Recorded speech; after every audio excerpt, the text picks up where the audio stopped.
reconvened from our special meeting, and I have the following closed session report out by a 5-0 vote. The City Council authorized and directed the City Attorney's Office to defend the case of John Parrott versus the City of Elk Grove and all, as identified by the case number on the City Council meeting agenda. And secondly, by a 5-0 vote, the City Council authorized and directed the City Attorney's Office to defend the case of Frederick versus the City of Elk Grove, and all as identified by the case number on the City Council meeting agenda. With that, we will adjourn the special meeting at 6:01 p.m. And at this time, I would like to call to order the Elk Grove City Council regular meeting. Today is Wednesday, October the 9th, 2024. The time is 6:01 p.m. Clerk. Thank you, Mayor. This meeting of the Elk Grove City Council is recorded with closed captioning. The recording will be cablecast on Metro Cable Channel 14, the Local Government Affairs channel on Comcast and DirecTV UVerse cable systems. The recording will also be video streamed at metro14live.saccounty.gov. Tonight's meeting replays will be on Friday, October 11th at 1 p.m. and Tuesday, October 15th at 9 a.m. on Metro Channel 14. Once posted, the recordings of this and previous meetings can be viewed on demand at the 3ws.elkgrovecity.org or youtube.com/metrocable14. For members of the participating audience who may have personal electronic devices, please place them on silent mode during the meeting or on mute when you are not speaking. Elk Grove City Council welcomes, appreciates, and encourages participation in the City Council meeting. City Council requests that you limit your presentation to 3 minutes per person so that all present will have time to participate. City Council reserves the right to reasonably limit the total time for public comment on any particular noticed agenda item as it may deem necessary. Pursuant to Resolution Number 2010-24, no individual speaker concerning public comment may address the City Council for more than 3 minutes. If you wish to address the Council during the meeting, please complete a blue speaker card, which can be found at the back of the chamber, and provided to Assistant City Clerk Brenda Haggard prior to consideration of the agenda item. With that, Mayor, I will be moving into the roll call. And for the roll call, I will start with Councilmember Robles. Present. Councilmember Spies. Present. Councilmember Soen. Here. Vice Mayor Brewer. Here. And Mayor Singh-Allen. Here. Thank you. Next up is our land acknowledgement, and reading that will be our Vice Mayor. Thank you, Madam Mayor. We honor, respect, and acknowledge Elk Grove's first inhabitants, the Plains Miwok, who lived as sovereign caretakers of this land and these waterways since time immemorial. We commemorate and advocate for their descendants, the Wilton Rancheria tribe, the only federally recognized tribe in Sacramento County, who endured because of the bravery, resiliency, and determination of their ancestors, tribal members, and leaders. All right, thank you. Next up is our Pledge of Allegiance, and would Councilmember Spies please help? Absolutely. Hand over heart. Pledge. I pledge allegiance to the flag of the United States of America and to the republic for which it stands, one nation, under God, indivisible, with liberty and justice for all. At this time, please join us for a moment of silence.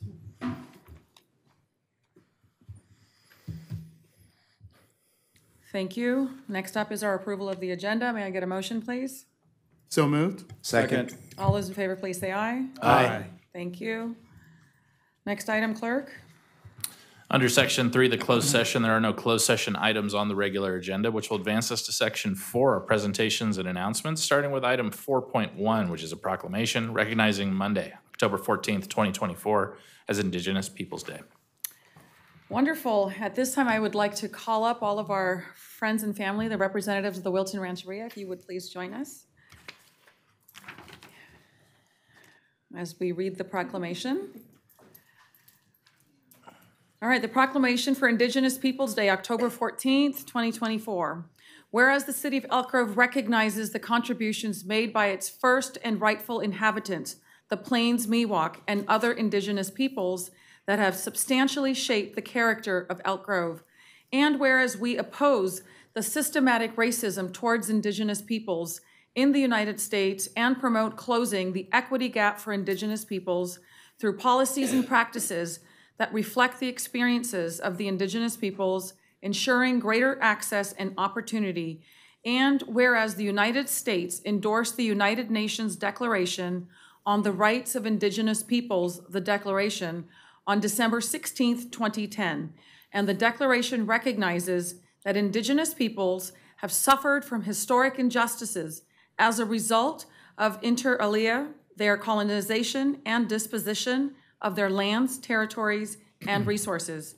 And whereas Article 15 of the Declaration recognizes the rights of Indigenous peoples and emphasizes the importance of honoring Indigenous cultures, traditions, histories, and dreams while obligating states to ensure harmonious coexistence between Indigenous peoples and the broader society. And whereas on October 27, 2023, the City Council adopted a resolution establishing a land acknowledgement for the City of Elk Grove to express our gratitude to the Plains Miwok who lived on this land before us. Now, therefore, be it resolved that the City Council of the City of Elk Grove hereby affirms and proclaims Monday, October 14th, 2024, as Indigenous Peoples Day in the City of Elk Grove, and urges all residents to reflect upon the ongoing struggles of Indigenous peoples on this land and support the Wilton Rancheria tribe, the only federally recognized tribe in Sacramento County, whose tribal headquarters is in Elk Grove, and celebrate and appreciate the contributions of Indigenous peoples to our city. Signed, this 9th day of October, 2024.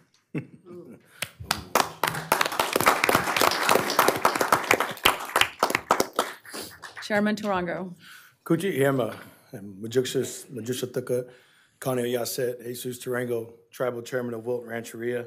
I'm joined tonight by my Chief of Staff, Sam Cyprit, my wife, Reina Tarango, and my two beautiful children who are citizens of Wilton Rancheria, JG and Yatsil. Our council is in Vegas right now at a convention, and our vice chair is she's under the weather a little bit, so that's why some of our officials aren't here tonight. But I do want to open up and just thank you, Mayor.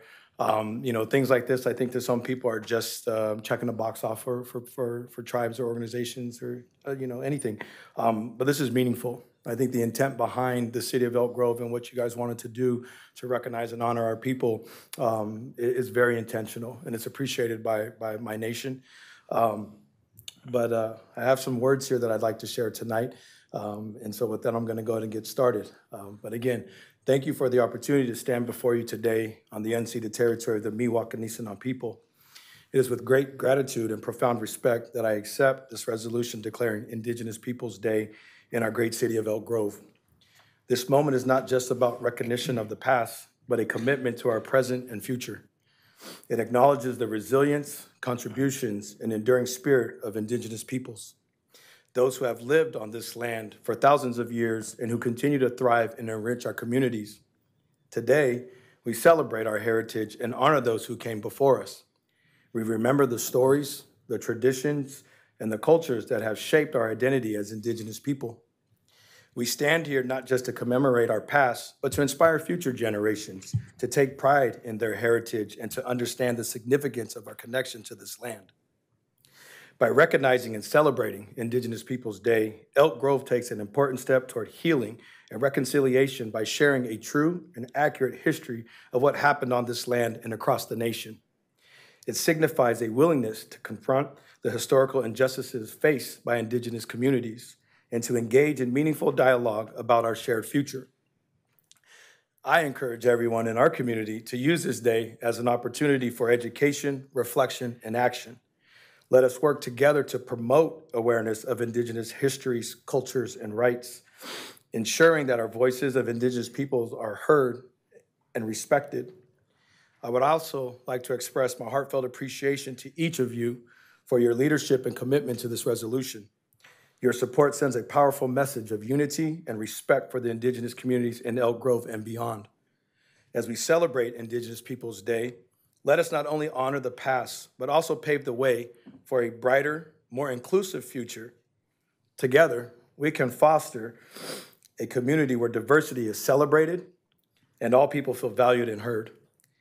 Tangi Como, and once again, for for this significant honor, let us continue to work together to create a legacy of understanding, respect, and collaboration.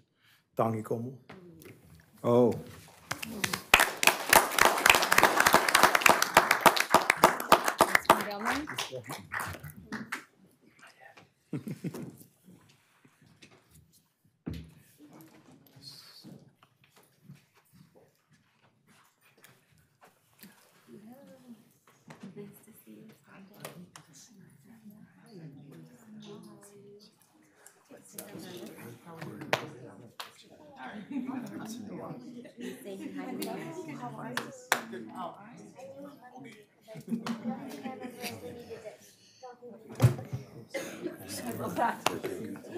That's so funny. That was good.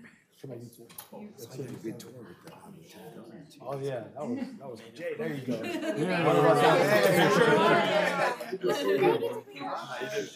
Are we having the children? Yeah. Yeah. You guys want to stand here? Here. JG, come stand Let's right have all the children here. My chair, you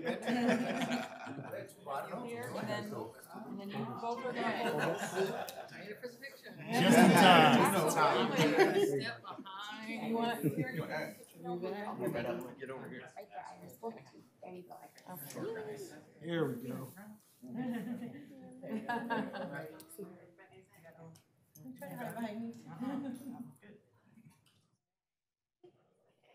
Go. 1, 2, 3.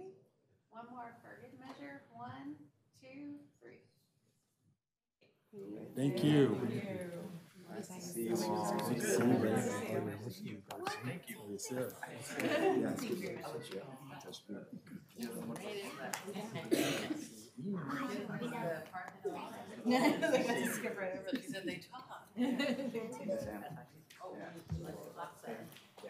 And Chairman Tarango, if we can just, I think we probably want to say a few comments to the tribe and everyone. And we just want to thank you for your continued partnership and the work that our D&I Commission did, bringing that very important land acknowledgement forward.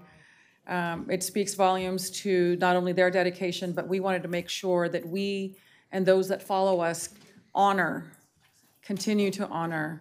And I know that that wasn't the case always, but it's important that at this moment in time that we have this partnership that is very meaningful to all of us. But also, this is also about respect for the original inhabitants and all of the struggles that you still continue to face with our missing persons and just a lot of other struggles. So thank you for continuing to educate us. I'm a lifelong learner. We are always learning, and you're always, just always right there as gracious teachers. So I want to thank you for that. Anyone else want to say anything? Yeah. No, I definitely want to thank you and your family for being here today as we acknowledge Indigenous Peoples Day, because it is a key part of who we are as a people, as a community, and the leadership that you display, not only here locally, but statewide, speaks volumes to who we are and where we're going. Today's Elk Grove is a very inclusive community and continues to be inclusive, and your presence and leadership really exemplifies that, and we really look forward to continuing our brotherhood with you, because it's that important. It's really vital for people to know, acknowledge, and participate in everything that is being done to further ourselves as a society. So I want to thank you and the Rancheria Nation for having that presence in Elk Grove and continuing to display that presence.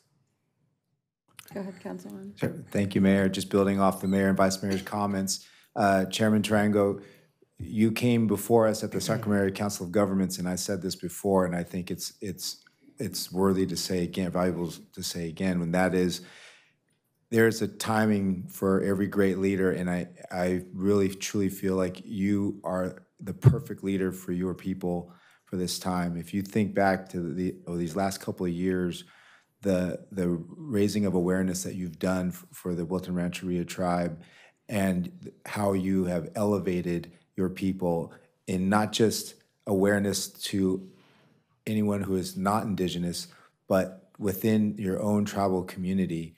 You truly are a perfect leader for this time. And so I commend you for that, and thank you for your friendship. And we look forward to continuing to work with you. Yes, Councilmember Spies? Yep. Chairman Tarango, I know you know last month I went up to Washington for a meeting, that IGA midterm or mid-year conference, and I had the opportunity to talk to a number of other tribal chairmen. And what they talked about, I mean, while I was representing my own business in an entirely different thing, I did have conversation or opportunity to talk with other chairmen about their relationship with their local governments. And a lot of times I heard that they didn't have the best relationships with their local governments. And so I just want to thank you for working with us. Thank you that we can all work collaboratively together. And because I tell you folks, it's just not this way everywhere. And so thank you, and looking forward to continuing to work with you and with the tribe. Thank you. Thank you. Councilmember Robles? Chairman, just thank you for your leadership. Been able to witness that throughout the region. And not only that, but as Councilmember Spies was saying, when we went to go advocate for new roads in Elk Grove, you were there with us. Sam, you were there as well. Thank you for that. Rarely do you see tribes and city working together for something bigger than us. And we genuinely and truly appreciate it. Mm-hmm. Please let us know how we can always help with MMIP so that we can be there. And thank you for leading the way with Indigenous Peoples Day. I was there, I believe it was last week, and it's getting bigger every year. Mm-hmm. And it's the work that you're laying down and the foundation for the new generation that's gonna come up. So truly appreciative. Please let us know how we can partner. Thank you. And I'll just close out saying, you know, not only are you a wonderful, transformative leader for your tribe, but I will say really for the whole region. We are all better served because of you and all of you. And I know these moments are really important for our youth, and making sure those stories and histories that are so important continue on, and the respect that is long overdue continues on. So thank you again, and congratulations.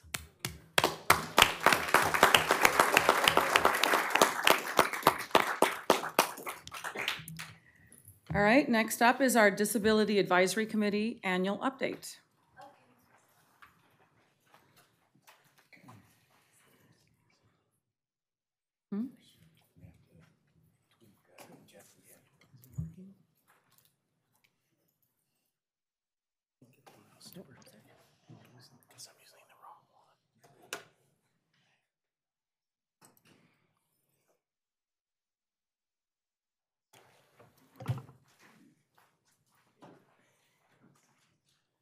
Hello, I'm Daisy Hughes. I'm the newest committee member of the Disability Advisory Committee.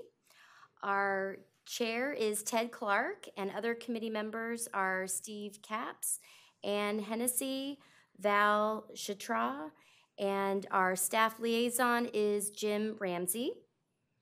I'm an attorney, and I am passionate about disability rights, and I look forward to serving the Disability Advisory Committee in years to come.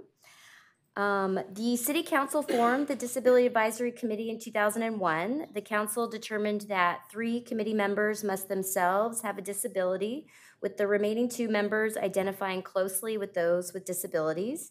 The committee has had only 20 members in its 24 years. In 2023 to 2024, the committee revised the Above and Beyond Awards application to include questions the committee would ask during deliberations, like, has the nominee provided services to Elk Grove residents with disabilities in the last 12 months? And how many have benefited from those services in the last 12 months? So that was an addition from this past year.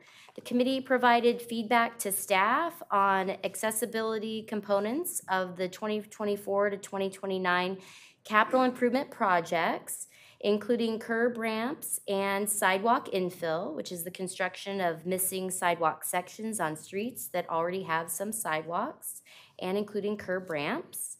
We also advised on the rapid flashing beacon project for pedestrian crossings, the community development block grants, and the city's affordable housing programs.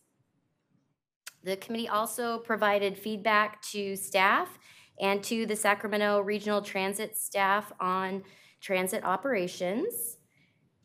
The committee awarded the 17th Annual Above and Beyond Accessibility Award to Sierra Dougler as a therapeutic recreational supervisor with Consumnes CSD. Sierra helps the district to provide accessible recreation programs for those with disabilities. She developed new programs and even took it upon herself to help educate Consumnes staff how to better serve those with disabilities. The committee supported the city's social media campaign, observing October 15th, 2023 as White Cane Safety Day, and also supported the council's proclamation of October 2023 as Disability Awareness Month. In 2025, the committee will continue to focus on review and support of accessibility improvements for city projects, city policies, programs, and services, and will continue to be a resource for the Elk Grove Police Department regarding questions about interacting with those with special needs. Thank you. Thank you.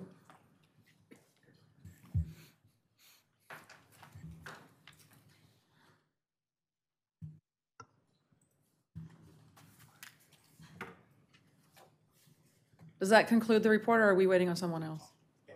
Okay, I just wanted to make sure. All right, well, thank you again for that wonderful report. Are the other advisory committee members here? If we can stand and just recognize you. They gotta come up for a proclamation. Yeah, that's for the next part. Okay.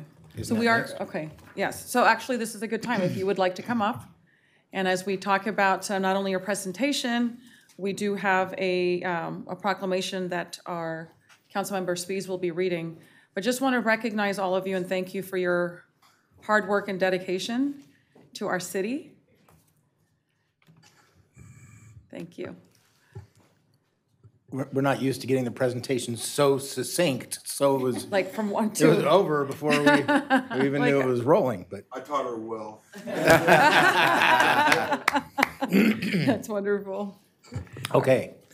So we have a proclamation recognizing Disability Awareness Month, October 2024. Whereas the month of October 2024 has been designated as Disability Awareness Month to celebrate and recognize individuals with disabilities.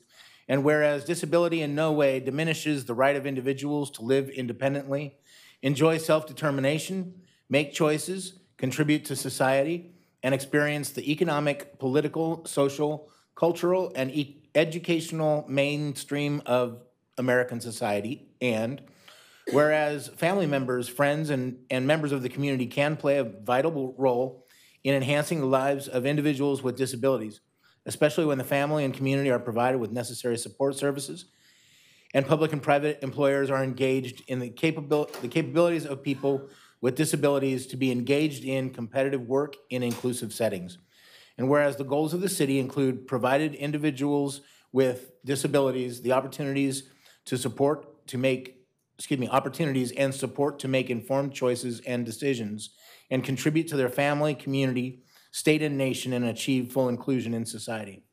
Now therefore be it resolved, the City Council of the City of Elk Grove hereby proclaims October 2024 as Disability Awareness Month in the City of Elk Grove and asks the community to join in honoring individuals with disabilities. Signed this day, 9th day of October 2024.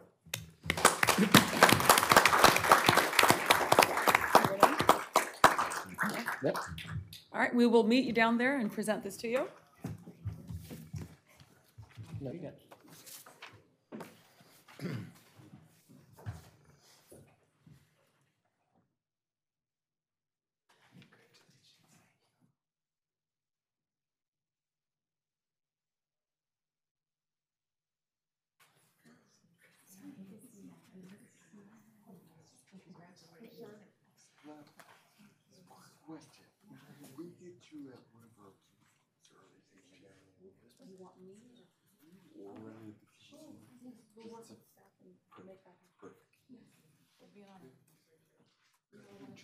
Yeah, we'd love to take a picture.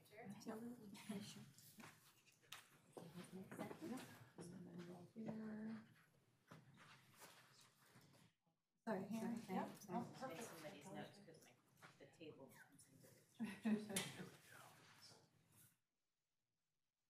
everyone? Okay.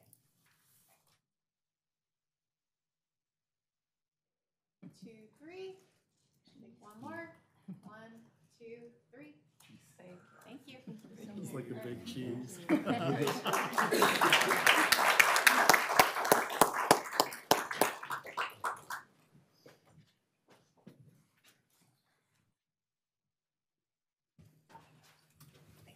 And just want to thank you all again and recognize you all for your hard work and dedication serving on this committee. Thank you.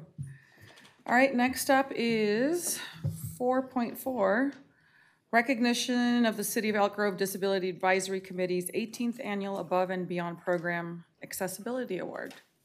Presentation from the Disability Advisory Committee. Welcome back.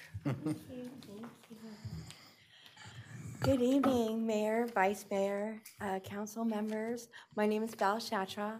I'm a member of the Elk Grove's Disability Advisory Committee, otherwise known as DOC.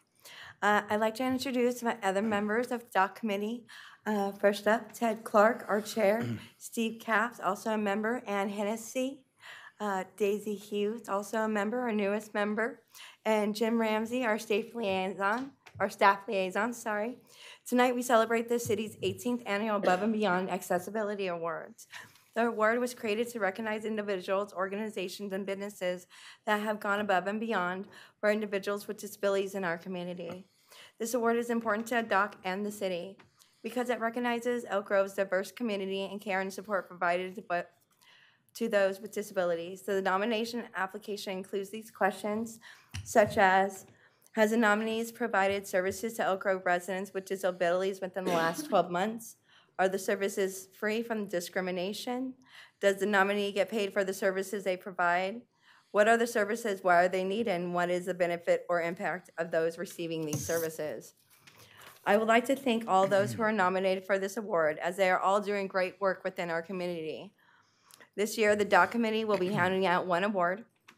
The recipient of this year's award is Danny Ford. Danny is a volunteer and board member for Project Ride, an Elk Grove nonprofit that offers therapeutic recreational horseback riding instruction to over 600 riders with disabilities and special needs.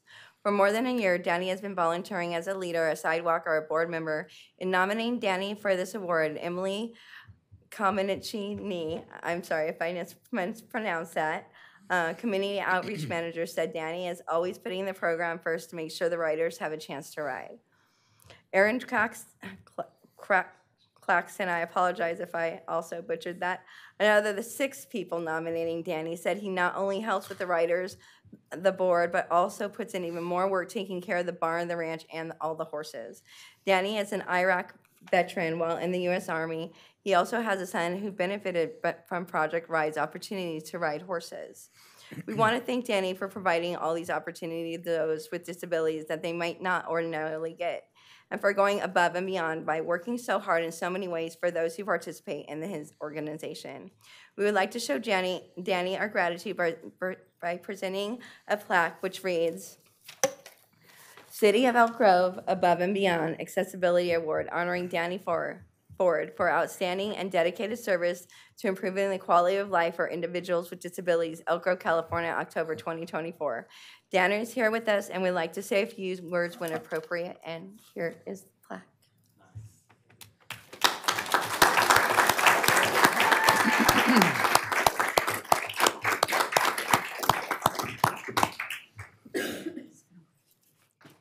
Thank you. Congratulations. Thank you. I appreciate it. I'd just like to thank my family who's here with me. My son Chris has rode with the organization for the last 17 years. He started when he was 3 through Jesse Baker, who's contracted out of Project Ride. I retired about 1.5 years ago looking for something productive to do with my time and thought, why not try Project Ride? And they just pull you in and you get pulled in deeper and deeper. And my family's here with me who has supported me through the whole process and has put up with the time that I put in, and they're putting the time in as well right beside me. And we have many staff, board members, and volunteers here tonight to support me. And I want to thank you guys for being here. This organization, I feel like I give just a fraction of what I get back out of it. Is absolutely amazing, and it's a great place to be. Great. You can bring them up with you if you want. Yeah, we'll come down there and take a picture. Come on up, everyone. Congratulations. Thank you. Yeah, it's wonderful. Thank you. Oh, we'll come back. Take a picture with the award. I know. You wanna say hi?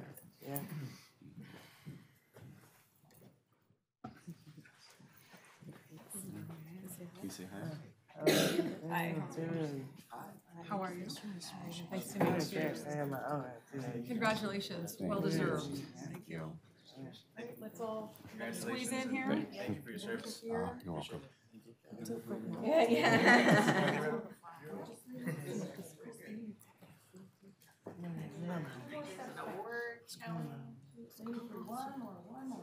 Okay, right. A little to the side so we get the award in there. There we go. Here we all.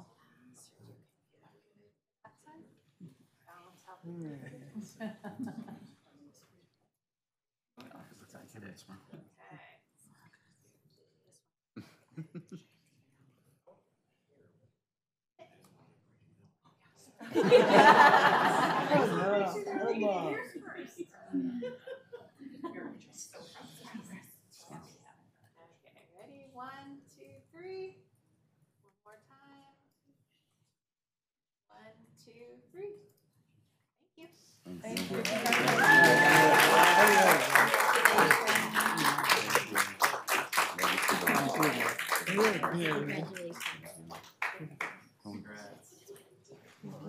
Congratulations again.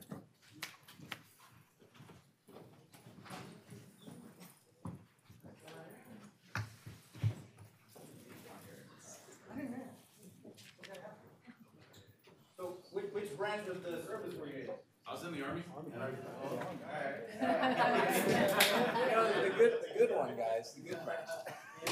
Yeah, the good one. Hey, I was in both, so I'm good. I can claim either one. All right, next up, item 4.5, proclamation recognizing October 6th to the 12th, 2024 as Code Enforcement Officer Appreciation Week. Assisting is Councilmember Swin. Thank you, Mayor. It's my honor to recognize these individuals that outside homeowners associations keep us safe and make sure that our city's looking prim and proper. All right. Awesome. So it's my honor again to recognize Code Enforcement Officer Appreciation Week. Whereas the state of California has proclaimed the second week of October as Code Enforcement Officer Appreciation Week in California, and whereas code enforcement officers provide the safety, health, and welfare of the residents, visitors, and businesses of the city of Elk Grove through the enforcement of local and state laws addressing building safety, zoning, housing, environmental protection, and blight, and whereas code enforcement officers have challenging and demanding roles and often do not receive recognition for the job they do in maintaining our quality of life. So true. And whereas code enforcement officers are dedicated, highly qualified, and highly trained professionals who share the goals of preventing neighborhood deterioration, enhancing communities, ensuring safety, and preserving property values through the application of housing, zoning, building, and nuisance laws. And whereas code enforcement officers often have a highly visible role in the city of Elk Grove and regularly interact with the public and a variety of federal, state, county, and local officials. And whereas the city of Elk Grove wants to recognize and honor the code enforcement officers that serve our community and acknowledge their role in leading the way to continue the high quality of life we enjoy in our community. Now, therefore, be it resolved that the City Council of the City of Elk Grove does hereby proclaim the second week of October 2024 as Code Enforcement Officer Appreciation Week. Accordingly, we encourage our residents and businesses to join with us in applauding the work of these fine individuals. Thank you all so much for your work that often goes unnoticed and not as well thanked as it should be. So, congratulations.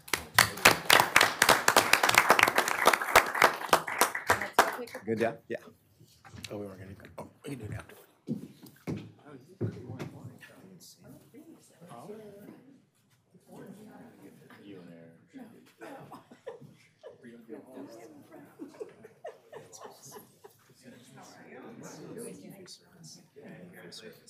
Thank you. Thank you. I saw you burning up there. I'm like, we gotta turn the AC on. I'm burned up too. Congratulations. Thank you. So, This is a secret technique. one of them, and then we'll squeeze in, I don't know, right here, I'll try to mix it up. Oh, he's best. Sorry, Ryan. No worries. I'm gonna take one step back. Okay. There we go.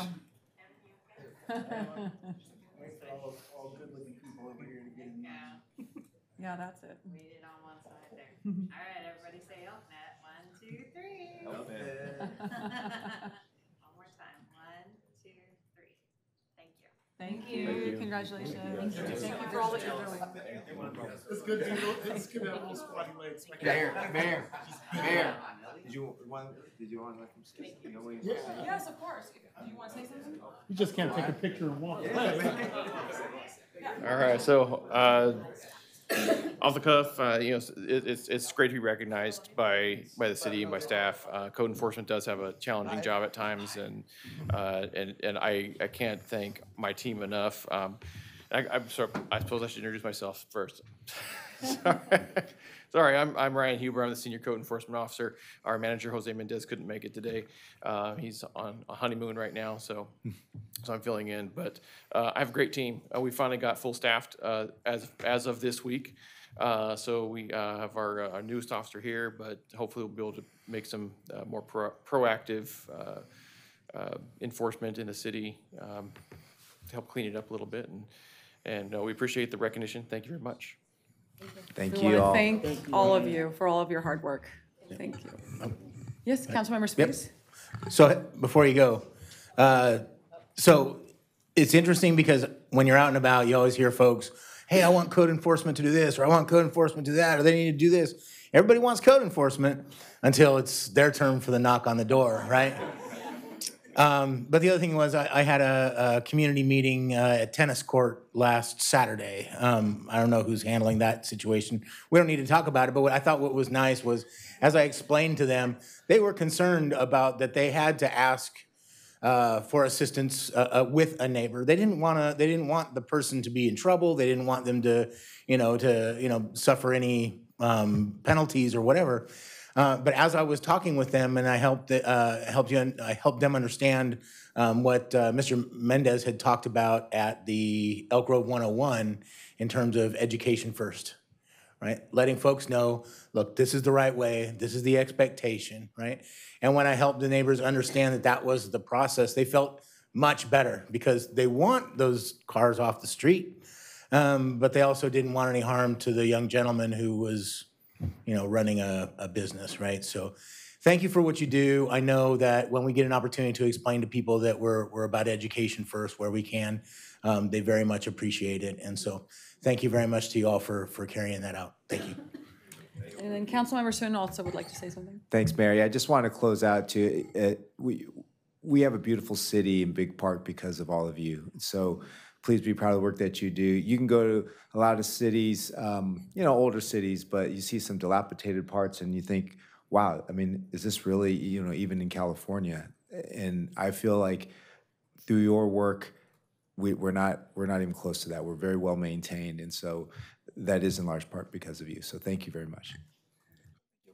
Thank you. Have a great evening. Okay, next up is public comment. Let's see. We have 2 people signed up to speak. We'll start with Wayne Evans, followed by Lynn Wheat.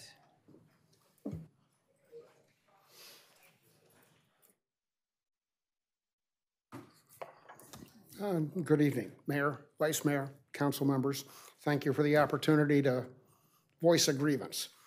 Full disclosure, I volunteer for the Elk Grove Police Department and enjoy it. Okay, Sheldon Road and Waterman Roundabout. The paper I distributed, page 2 of, shows a picture. This is from the north end, and it's unfinished. At least that's my words, it's unfinished. There's some rock, there's some dirt. So I used C-Click Fix, submitted a request, and to jump to the chase, the answer was, quote, The roundabout currently meets landscape maintenance standards. The vacant sections are unirrigated and were initially seeded with wildflowers. The city is reviewing options for infilling these areas, but has no plans for renovations at this time. I subsequently tried to escalate this, said, no, okay, how do I escalate? There was no answer. The term I used in here, according to Quora, is perfectly acceptable. I don't need to repeat it, but bottom line, see-click-fix terms of use turned me off completely. I couldn't comment, couldn't do anything. I then tried to see the terms, and you need a Civic Plus sign-on in order to see the terms. So I have no idea what they're doing. Anyway, and I searched the City of Elk Grove's website. I could find no information on how to escalate such an issue, so that's why I'm here. You're probably busy, so I'll just jump to the chase. I'm really curious, unirrigated landscaping, because they also planted wildflowers in the Sacramento Valley in the summer when we're even getting hotter and hotter. But anyway, that's what I was told. Neither my wife nor I remember any wildflowers growing there ever. So what I want, ideally finish off the Sheldon and Waterman roundabout landscaping. If that's not possible, maybe the city can study those options, whatever options they wanted to take. Figure out what they want to do, perhaps use Sheldon and Waterman roundabout as a pilot or a proof of concept for whatever kind of infill they want to do. The see-click-fix request was just shut down. I recommend don't dismiss people by just unilaterally closing a see-click-fix request. Why don't you at least ask, hey, did we solve your problem? Anyway, thank you very much for listening. Have a good evening. Thank you, sir. Is there someone from staff? Okay, Mr. Warner will meet with you. Oh, okay. Thank you, and thank you for coming. Next up is Lynn Wheat.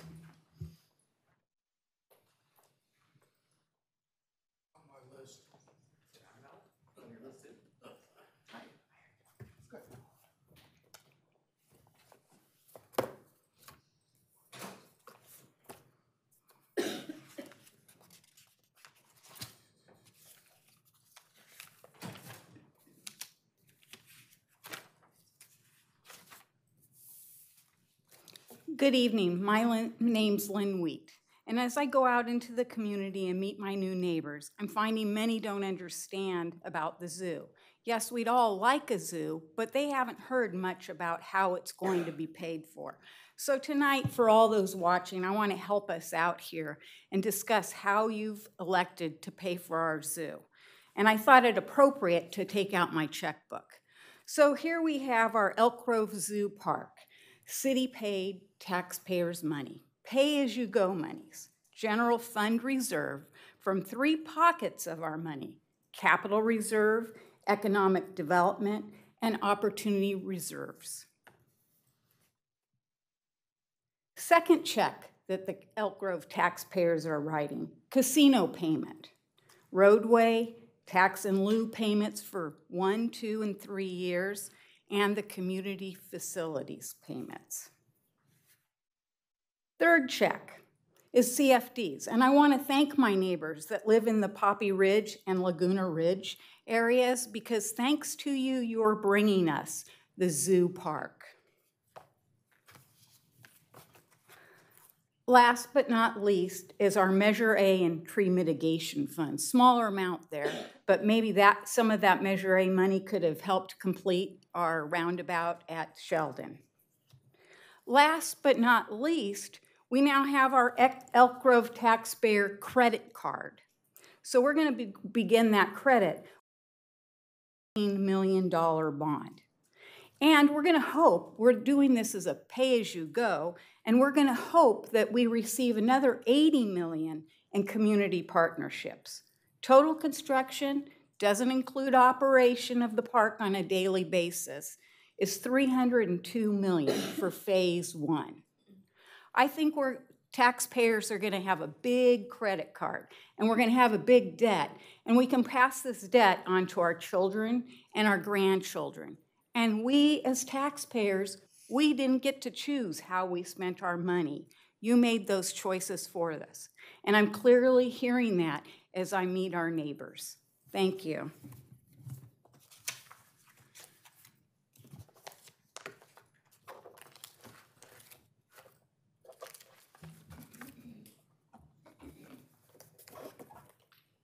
All right, that is our final public comment speaker.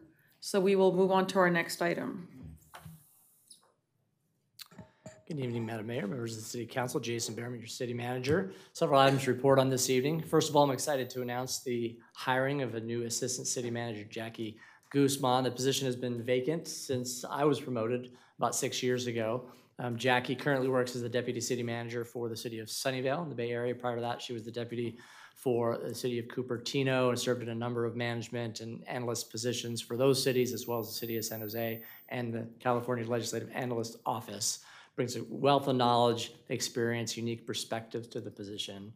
Really excited to have her. I'm confident that she's going to continue to help Elk Grove improve and deliver exceptional services to our community. The Elk Grove Animal Shelter marks its 5-year anniversary this month. Since its opening, the shelter has taken in more than 11,000 animals, and volunteers have contributed more than 41,300 hours of service. We thank the community for their continued support of the animal shelter and its mission to serve the city's four-legged friends. To view our current adoptable pets, please visit elkgrovecity.org/animal shelter. A couple of school-related things will have an impact on traffic this coming weekend. Police department will be assisting with traffic controls for 2 of Elk Grove High Schools. So the first will be Elk Grove High School Homecoming Parade. That'll take place on October 11th, it's Friday. Motorists can expect lane closures starting around 12:45 along Elk Grove Boulevard and Elk Grove Florin Road. Then on Saturday, October 12th, the Franklin High School Invitational Band Review will bring some of Northern California's best marching bands to the East Franklin area for their annual competition. Look for road closures near Franklin High School to be in effect starting at 10 a.m. on October 12th. Both of these events are sponsored in part by the city through the Event Sponsorship Grant Program. Artners will host a free Dia de los Muertos, or Day of the Dead, family event this Sunday, October 13th from 1 to 8 p.m. at Old Town Plaza. The 4th annual event will feature community altar building, painting and murals, music and artisan displays. The event is sponsored by the City of Elk Grove and the Elk Grove's Art Commission.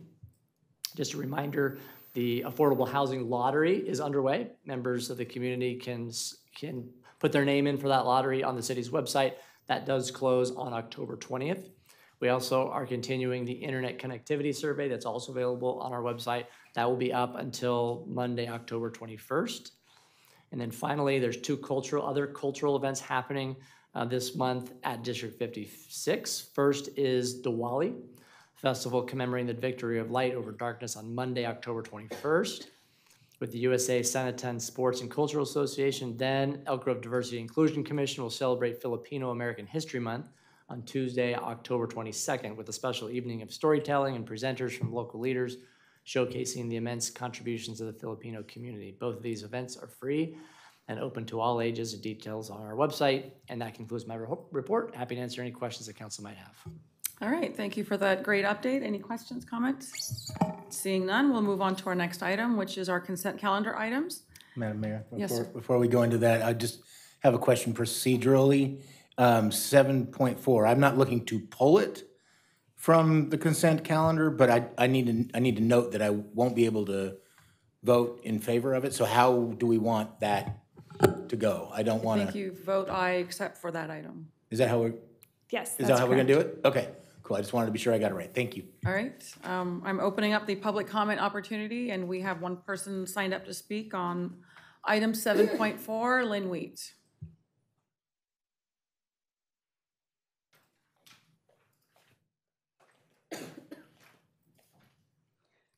Good evening. So once again, as I'm out in the community, I've heard several of our community members and my neighbors be absolutely shocked that you've decided to vote yourself a 300% raise. I do want to come up here and thank Kevin Spees for offering an alternative and being willing to compromise on that. I think he was being really reasonable in his discussion about what would be right, and I commend him and thank him for representing the people of Elk Grove. Thank you. Thank you. That is our final public comment speaker. I will close the public comment opportunity and look for a motion to approve the consent calendar minus 7.4 for Councilmember Spees. So moved. Second. All those in favor, please say aye. Aye. Thank you. And that takes us to our, yes, sir. Okay, just, It's, do I have to, The record would reflect that 7.4 was a no for you. okay, thank you. yeah. Perfect. All right, next item is 8.1. And item 8.1 is a public hearing to consider determination of public convenience or necessity for the sale of beer, wine, and distilled spirits for the Safeway Supermarket project.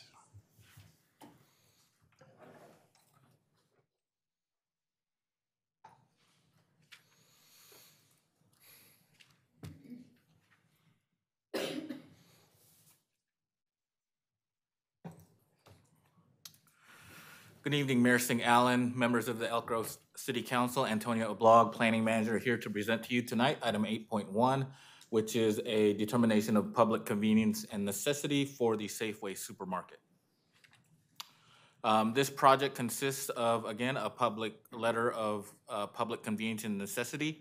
That is required for the Safeway Supermarket to obtain a Type 21 alcohol license from California Alcoholic Beverage Control, or ABC. That Type 21 license would allow Safeway Supermarket to sell beer, wine, and distilled spirits for off-site consumption from that store. The project is located at the Laguna Reserve Marketplace. That's at the southwest corner of Whitelock Parkway and Brucefield Road. The Laguna Reserve Marketplace was actually built in about 2006. It's been almost 20 years without an anchor. Safeway is just about at 99% completion. This public inconvenience and necessity determination is one of the last things they need to get operating. It's my understanding they will have an opening here by the end of the month. So I know we're all looking forward to that store opening. The Safeway Supermarket itself will be a full-serve grocery store and will be approximately 57,000 square feet. As far as the floor plan, it will be, again, a traditional supermarket. There will be 15 aisles, along with a bakery, deli, and produce section. They propose to have their alcohol sales on aisles 9 and 10, including a refrigerated case.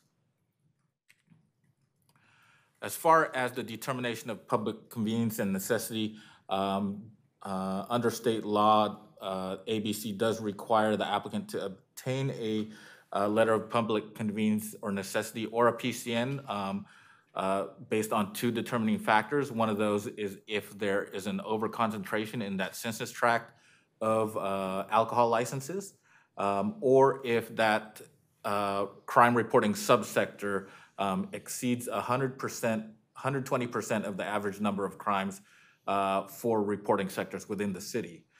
For this location, the census tract that it's located in actually has no active off-sale licenses. So this would be the first.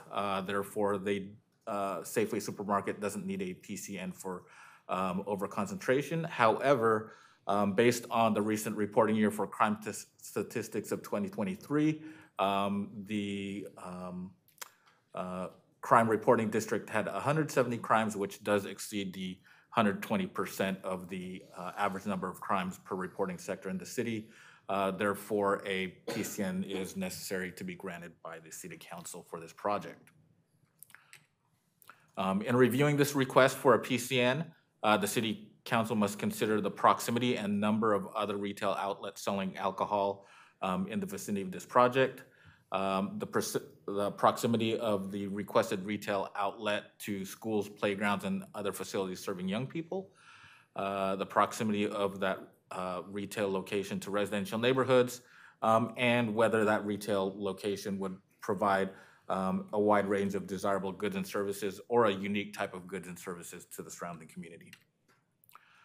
As far as the location of other businesses selling alcohol for off-site sales, off-site consumption in the vicinity, again, the census tract that this project is in has no off-site sales. However, just on the other side of Bruceville, there is a Walmart and Arco AM/PM. They do sell alcohol for off-site sales.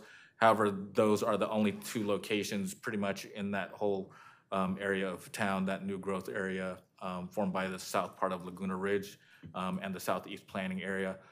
South of that intersection, there's no other retailers until you get to the intersection of Highway 99 and Grant Line Road, Camera Road.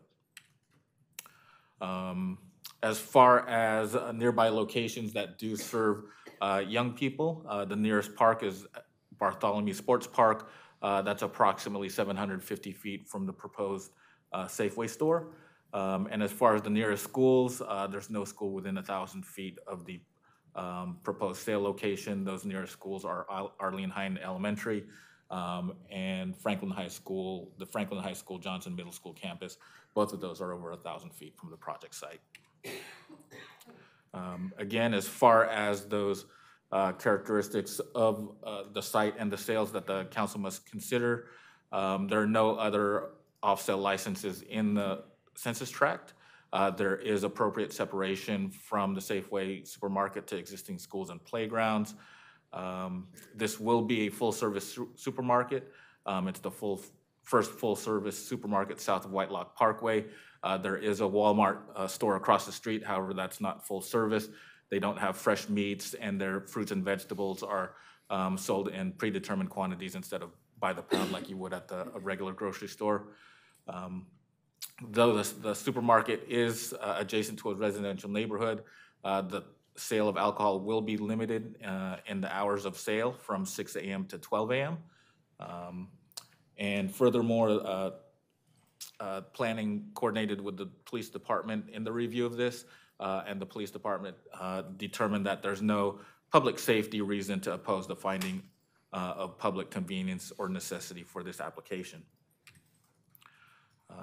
As far as the environmental review, staff has determined that this request is exempt from environmental review pursuant to section 15061B3 of CEQA guidelines, which is the common sense exemption. Granting this PCN will expand available product selection at the Safeway store, but will not bring about any physical changes to the environment. With that, staff does recommend that the City Council find the Safeway supermarket PCN exempt from the California Environmental Quality Act and approve a determination of public convenience or necessity for the requested Type 21 alcohol license for the sale of beer, wine, and distilled spirits for off-site consumption. I'd be happy to answer any questions, and the representative from Safeway and their project is also here should you have any questions. Thank you. All right, thank you for your presentation. At this time, I will declare that the public hearing is now open. Does the applicant wish to speak? If you want to. Simply, we're excited about opening our new store for you. We'd love your support of our PCN application. I'm available for any questions you may have. Thank you.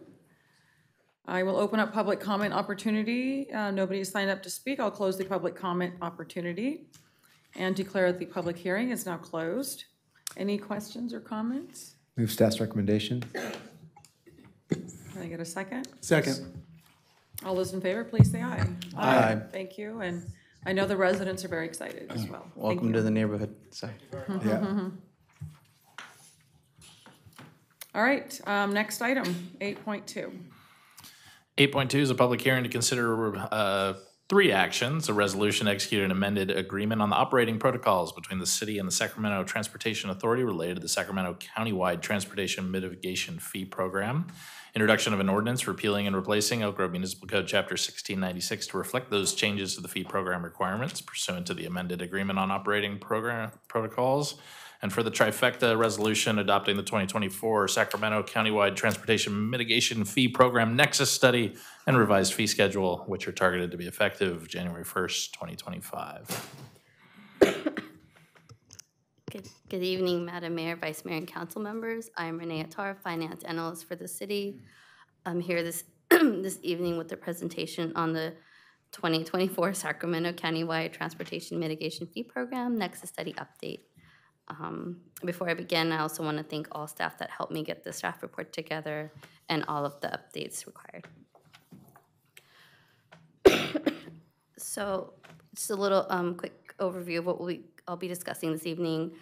The background on Measure A, and then I'll just call it the fee program, and then updates to the fee program, updated fee schedule, agreement on operating protocols, the annual CCI adjustment and administrative fee, Elk Grove Municipal Code, Chapter 16.96, STA's actions for the fee update, and then staff recommendations.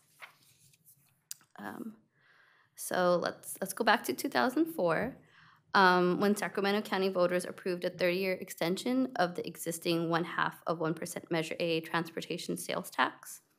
The tax is administered by the Sacramento Transportation Authority, STA, and took effect on April 1st, 2009, when the previous tax had expired. The sales tax measure, now known as the new Measure A, also required implementation of this fee program, which is imposed on new development to pay its fair share of transportation improvements. STA adopted the Nexus study for that fee program in 2006. And please note that the sales tax and the impact fee program are two different components of Measure A, and they both support the Measure A expenditure plan. While the STA administers the impact fee program, it requires that local agencies individually adopt the Nexus study and collect the fees. Each jurisdiction was required to implement the fee program as a condition of receiving the new Measure A sales tax revenues for transportation-related improvements included in the expenditure plan. If a jurisdiction does not impose and collect the Measure A development impact fees, it will not be eligible to receive Measure A revenues. As part of the implementation process, STA also approved an agreement on operating protocols, excuse me, which each local jurisdiction is required to adopt and execute. It sets forth the protocols related to the fee implementation, such as implementation procedures, required dates of fee remittance to STA, and documentation to be submitted by each local jurisdiction. And STA adopted that agreement in 2008. And then in 2009, the city adopted the fee program Nexus study, added Chapter 16.96 to the Elk Grove Municipal Code, which established the fee program and the city's ability to collect the fees on new development, and approved and executed the agreement on operating protocols. Subsequently, the city has approved and executed amendments to the agreement on operating protocols as required by STA. And so fast forward to today, STA has updated the fee program. This is not a new impact fee, and again, it's an impact fee only on new development. All impact fee programs require that their Nexus studies be periodically updated. So key updates to this fee program and Nexus study include updated project costs, updated trip generation rates, overall program reallocation, calculates the need for new transportation projects based on new development using updated models, and updates the local arterial program, which includes a new smart growth arterials and corridors program to support smart growth principles within existing communities. So think like walkability. Excuse me. Establishes new land use categories for accessory dwelling units in compliance with Senate Bill 13, and a tiered residential fee structure in compliance with Assembly Bill 602. So for example, the smaller the home, the less residents live there, which means that there'll be less trips generated and a lower impact on the roads.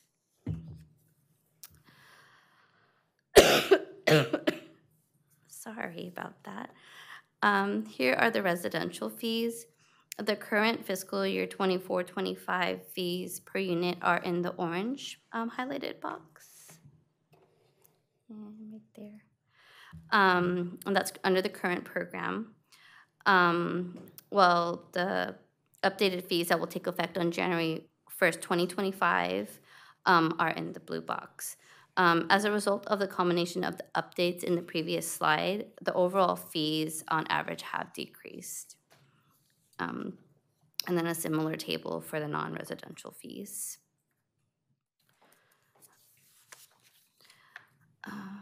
So STA has amended the agreement on operating protocols over the years, and the city has also go ahead and approved and adopted and executed the amended versions of those as well. Each local jurisdiction, again, is required to adopt and execute the agreement. Again, it sets sorts the protocol to implement the fee program. And in this iteration, it further addressed fee reductions for developments in infill areas, areas with reduced parking availability, and housing development.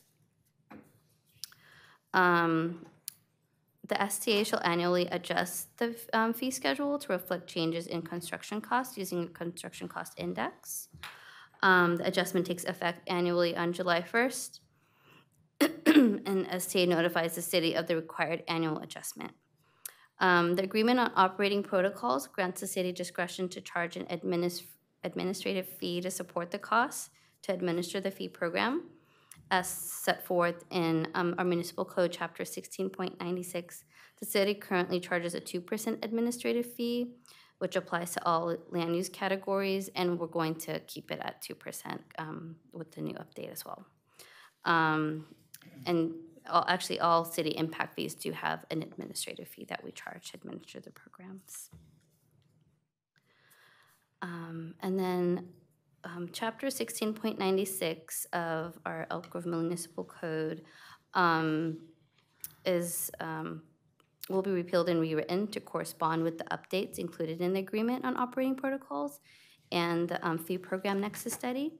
Key updates include new definitions, revisions to annual inflation adjustment provisions, fee calculations related to repurposing and reusing of existing buildings, exemptions for accessory dwelling units less than 750 square feet, fee reductions for areas with reduced parking availability and certain housing development projects. Fees for mixed-use projects will be proportionate to the relative footprint associated with the various use. SDA has taken the following steps already for the fee program update. They adopted the 2024 fee program nexus study in June 2024. They approved the agreement on operating protocols in August of this year. And STA did outreach during the process of the fee programs update. They coordinated with local agencies participating in the program, reached out to the North State Building Industry Association, and then Kevin Busey, the STA Executive Director, and I presented to the industry working group here at the city as well.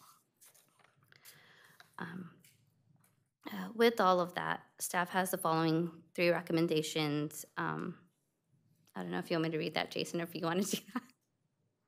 But it's to adopt a resolution. I prefer not to read it, but they are the 3 recommendations under the staff recommendation for council. Thank you.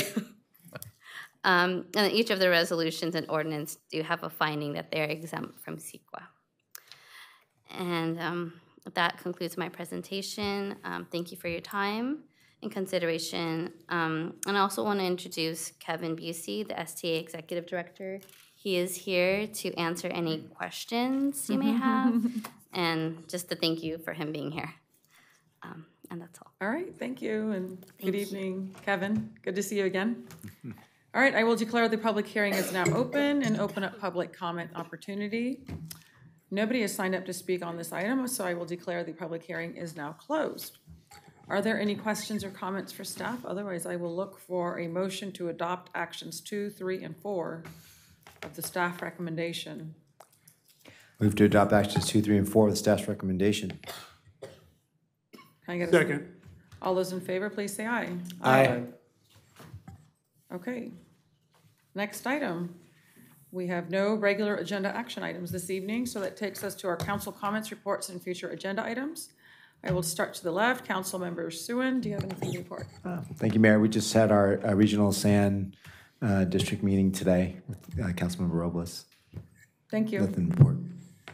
Vice Mayor? Nothing to report. Councilmember Spies? Nothing to report, thank you. Councilmember Robles? I have nothing to report. All right, I'll waive my report. So that takes us to our adjournment. We will adjourn the meeting at 7:10 PM. Thank you, everyone.